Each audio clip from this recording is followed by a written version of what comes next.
Hello, everyone. I'm Dr. Henrietta Wong. Thank you for joining me today in our 2022 Lunar New Year campaign talk. So we want to take this opportunity to have a dialogue on the subject of mental health in the Asian community. And to do that, we have a very special guest with us today, Dr. Gina Wong. Gina is a registered psychologist, a professor of psychology at Athabasca University, a global speaker and consultant, a #1 international best-selling author, and the founder of Asian Gold Ribbon, which is a strong advocacy platform for anti-Asian racism. Now, we've seen that with the pandemic, there's a spike in hate, violence, and discrimination against Asians in Canada, USA, Australia, and beyond. So this is pretty alarming for many members of the Asian community. I wonder, Gina, if you can give us an idea of the magnitude of the problem and the psychological toll that it has taken on members in the Asian community. First, Henrietta, I want to thank you for that lovely introduction. And it's so great to be here. The magnitude of anti-Asian racism and hate is astronomical. I mean, not seen since the 19th century. And what we're seeing is actually Canada has 2 times the rate of reported anti-Asian racism hate incidences. And in September 2001, it was actually determined that there's a 301% increase in East and Southeast Asian reported hate crimes. So it is startling when you hear those statistics. And I think it might feel like since last March with the Atlanta shootings, oh, things maybe have died down.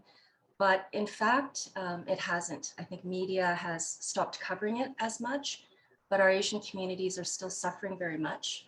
And when we talk about suffering, of course, it includes emotional, psychological suffering. And that includes, the research shows increase in anxiety, worry, lack of sleep. So the impact on things like cortisol level has a great impact on our physical health as well, and our mental health, even for fatal consequences. So an increase in suicides and just daily functioning and coping, along with the pandemic, of COVID, makes life just that much more hard. So thank you for asking. So we saw a recent case here, 40-year-old Michelle Alyssa Go, that was pushed in front of the oncoming subway train, and of course, very sadly died from that. And I remember talking to you recently about, being Asian, looking at that, and having this lingering sadness and pain, even though we're not there, and it doesn't just go away, but you wonder about yourself. Yes. Is that going to happen to me? Yes. Any minute, kind of like that. Yeah, well, race-based traumatic stress isn't just for those who experience it directly. It also includes the vicarious trauma. So worrying about ourselves, our family, our loved ones. I know when I was reading about what happened to Michelle Go, I certainly felt the vicarious trauma. I was, affected by it. And it's noted that women, Asian women, are the hardest hit.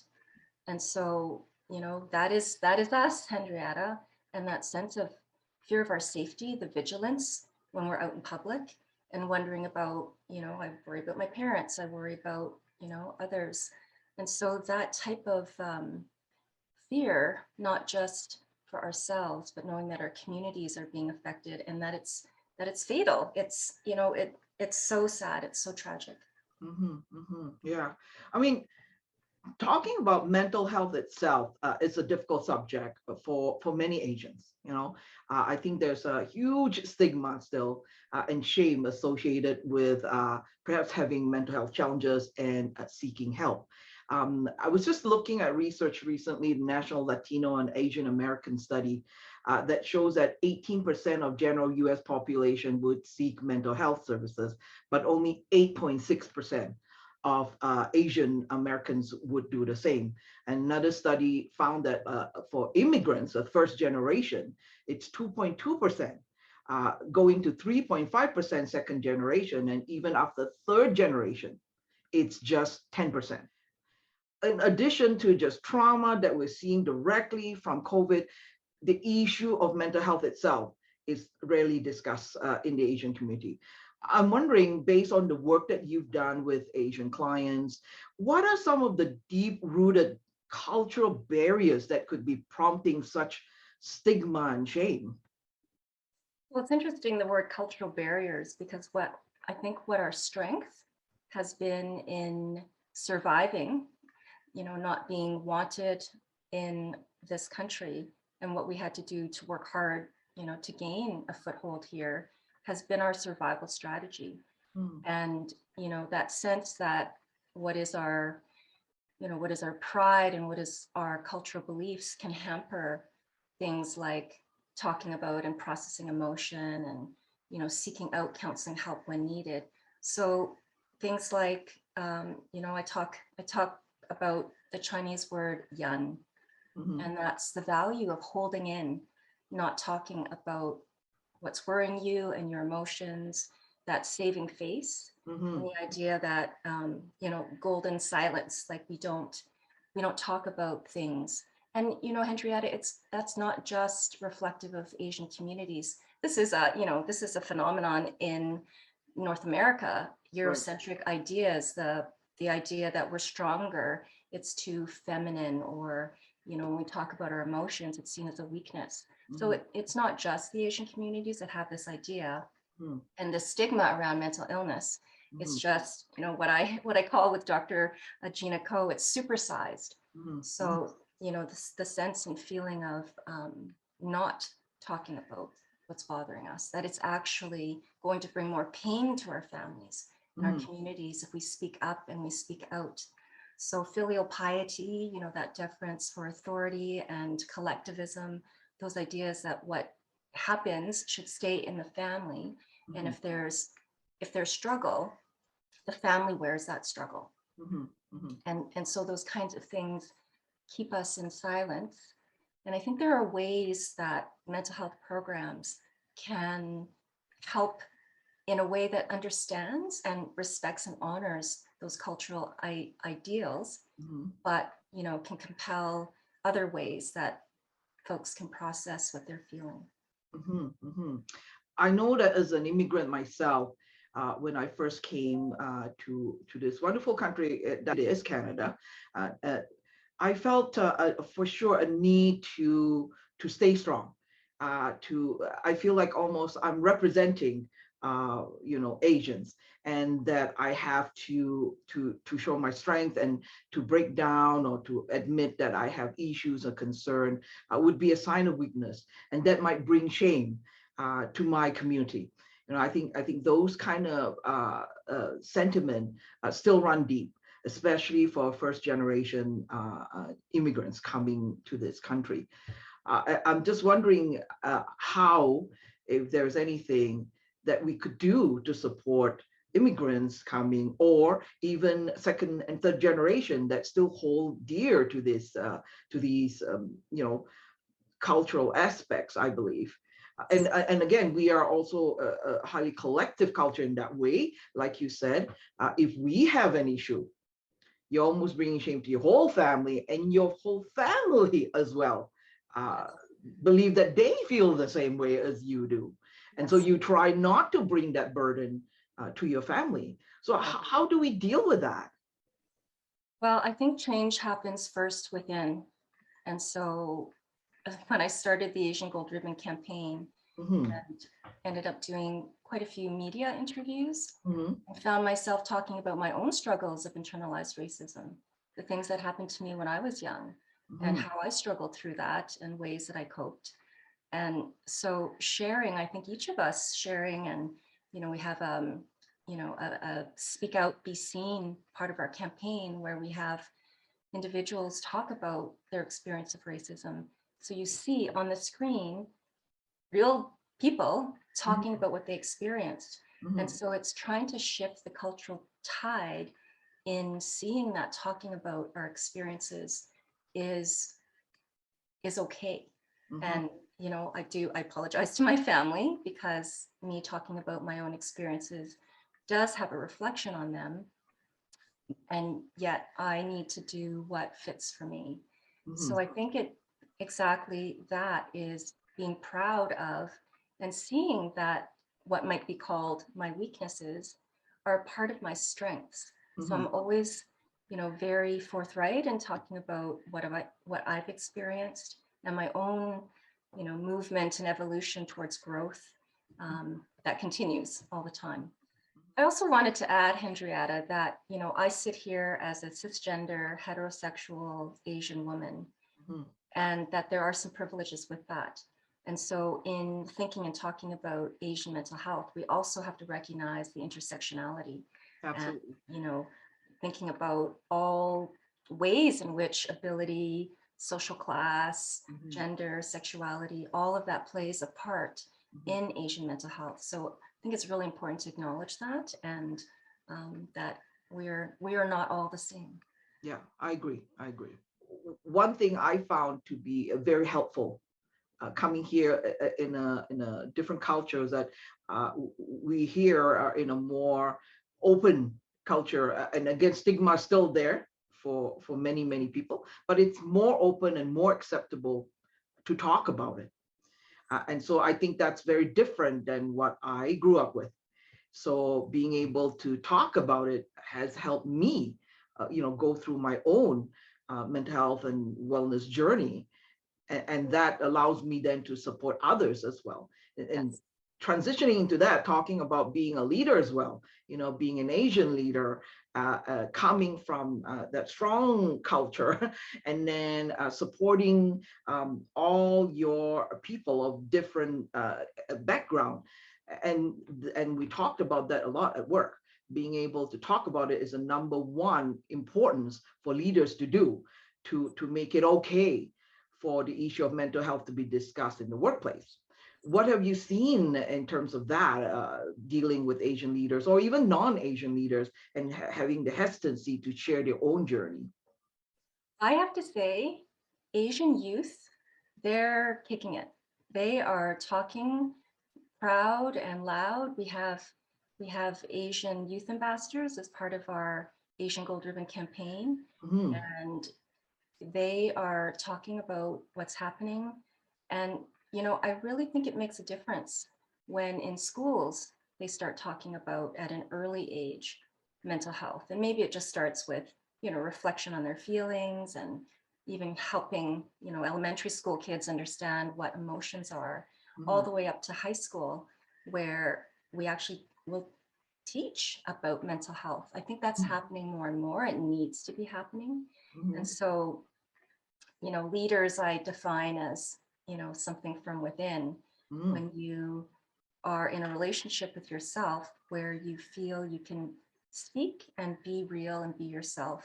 And that is, I think, what leads to maybe some of the more bigger profile leaders who then as well normalize our experiences and struggles.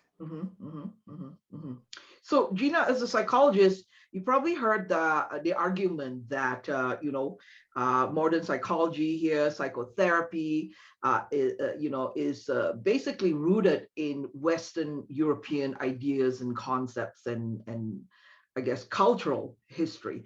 So and there is a thought of disconnect between that foundation being used to support, let's say, Asian members that may have psychological issues, and coming to you to seek help. What's your thought on that? What have you seen, and is this true?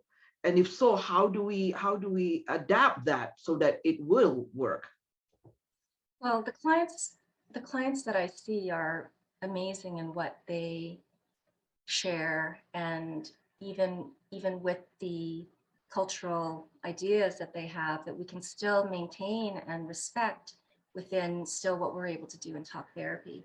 But I know that there are profound changes that can happen for individuals in feeling heard and recognized and being able to articulate what's happening for them, which isn't the traditional sit down talk therapy, Mm-hmm. but in ways of art creation Mm. and story writing. And just have, I would have to say the last year and a half, Henrietta, and you and I connected as well, my connection to other Asian women has been a strong root for me in being able to experience what we've been experiencing together. And so Mm-hmm. it doesn't necessarily have to mean come to therapy, talk, Mm-hmm. and Mm-hmm. think and talk, but creating, spaces where groups can meet together and just share their experiences or listen, and, creative ways that we can help people just, be normalized with their feelings, Mm-hmm. and to have some sort of an outlet that feels safe, I think is so important. Mm-hmm. Mm-hmm. So we have lots of friends of all races and background. So, and today our focus is on the Asian community. So, if there's some word of advice that you may give, or more like things that you can share, ideas and strategies for others to support their Asian friends or colleagues at work, if you see that they're struggling with mental health issues, what are some of the things that they can do? Ooh, there's so many things I think that are really important. And, I always talk about the idea of self-compassion. Mm-hmm. And so us as individuals, knowing that what's happening for us is normal in the face of, it was a World Health Organization director who actually said that discrimination and racism is far worse than the coronavirus. Mm-hmm. So dealing with the shame, the stigma, and all of that, I think the emotions that come with that, to be very compassionate towards ourselves, to Mm-hmm. normalize. And when we have friends who know that that is something as well that's affecting us, and Mm-hmm. having that compassion. And there are a couple of things that I'm really excited about, as I'm reading and learning and working with clients and knowing my own experiences. Mm-hmm. There's been really a surge in discussions around um, working in a way that's trauma informed. And I Mm-hmm. think that this is very important. And Mm-hmm. when we, look at some of the things that are impacting our community, Mm-hmm. I really like this notion of shifting trauma informed therapy to looking at healing centered engagement. And that when we are trauma informed, we're looking at what's wrong, we're looking at the barriers, we're looking at, well, what happened to us? As Bruce Perry and Oprah Winfrey's book, What Happened to You, Mm-hmm. which is very sensitive. It's not like what's wrong with you. It's a Mm-hmm. shift and it's an evolution to what happened to you, to understand the basis, perhaps, of some of our traumas. And then I think that healing centered engagement is the step next, which is the question, what is right about you? Mm-hmm. So when we think about our Asian communities and clients and ourselves, it's not what's wrong with you and why can't you just shake that model minority feeling? Why can't you just speak out and talk? It's understanding I started out talking about the strength, because when a survival strategy and technique comes into play, that is us, that is the mind at play doing what it needs to do. Mm-hmm. And so this also enables us to see race-based traumatic stress and our experiences from a brain neurobiology perspective, Mm-hmm. so that to speak out, to come to counseling, actually our amygdala doesn't want us to. Our limbic system, our flight, fight, freeze, fawn, that system that we don't really have control over is activated. So it's more than just, come on, let's talk, let's, curb Mm-hmm. that, Mm-hmm. sense of protecting your feelings. It's actually working at the place of understanding that this is a rooted survival strategy, like jumping out of the way because a bear is there or oncoming traffic. It's not safe. And so to realize that, and that relationships are the way that we can help feel safe, it's the connectedness. And so Mm-hmm. community that's connected, or an individual that feels connected, we'll be able to look at some of those strategies, survival techniques, and sit apart from them a little bit Mhm. and begin doing things that bring in the prefrontal cortex, where our linear thinking, our decision making, executive functioning will be able to maybe override some of that limbic system fear. Mhm. So that might be more in depth than you were thinking, but No, no, I think that's very fascinating. Oftentimes we deal with issues and we look at on a more superficial level, and not going all the way very deep to understanding it. And so that gives us a really good idea beyond what we can see on a day-to-day basis. Is there anything else, Gina, that you'd like to share with us today with regards to the work that Asian Gold Ribbon's doing, or the conversation on mental health in the Asian community? I think interviews like this, with the more visibility and speaking out about mental health and the Asian community, does so much. That these things make a difference. And the Asian Gold Ribbon campaign is very much about increasing awareness and education around mental health. And we're working very hard towards um, finding ways for more integrated structures within Canada for mental health for Asians, seeing that there hasn't been the commitment yet and that Mhm. we need to invest in Asian mental health. So I'll be working on that over the next while, but it's really, asking your friends who are Asian, how are you doing? I heard about Michelle Go. That is awful. I can't Mhm. believe that happened. Mhm. How are you doing?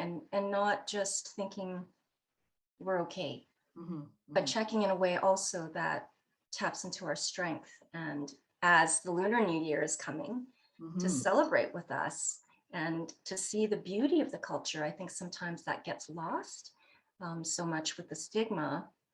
It's not about, um, being, I guess, hiding who we are and our heritage. But the more we can celebrate and show the beauty and learn more about our heritage, I think that brings on more pride. And that's what we need. And the next generations of Asians feeling pride and really being able to, surprise us in being able to talk about what's happening for them is what I'm looking forward to. Right, right, absolutely. And we're going to the year of tiger, so That's that's right. the symbol of tiger itself. So tell me your thoughts on that. I'm excited to see that, because this is really timely to have the year of tiger, and what it means and the strength Yes. that goes with that. Yes. Well, the tiger is fierce. Hmm. Tiger is courageous and hopeful and intuitive. And that's what we need. And that's what we have to continue to fight against anti-Asian racism, to raise awareness around the mental health needs. And interestingly, it's the year of the water tiger. Hmm. So there are four elements, and one comes every 60 years. And so the water is the element for this Lunar New Year. So the water actually can help um, tame the tiger a little, and that maybe impulsivity bring more of that continuity and flow and effectiveness. So I love the combination of the two, the zodiac sign and the element together. I think this is going to be an amazing year, one for great change for our community. Hmm. And, it's starting with interviews like this and being able to speak and talk about, the realities of what's happening for us, Hmm. and that it is beautiful to talk about the pain and the struggle. It's not a weakness. Hmm. Hmm. And the rising from that, Yes. to get the support, to advance forward, to heal, and those are all the things that we all work hard towards. So we really, really thank Dr. Gina Wong for this meaningful dialogue. We all acknowledge that mental health affects, and mental illness and issues affects all race, all culture, all background, and that we stand together to bust all the stigma and barriers that inhibit people from getting the care they need, and will continue to advocate for better care, better access to care. And we hope that you will join us, and also to support Asian Gold Ribbon in all the efforts that they're doing at Insight Psychological. Here we encourage, of course, every person that needs support to get the support they need. We wish you a good Lunar New Year, a wonderful, healthy, and happy one, and with the strength of the tiger. Thank you so very much. Vung Hei Fat Choi. Yes. Thank you so much for having me.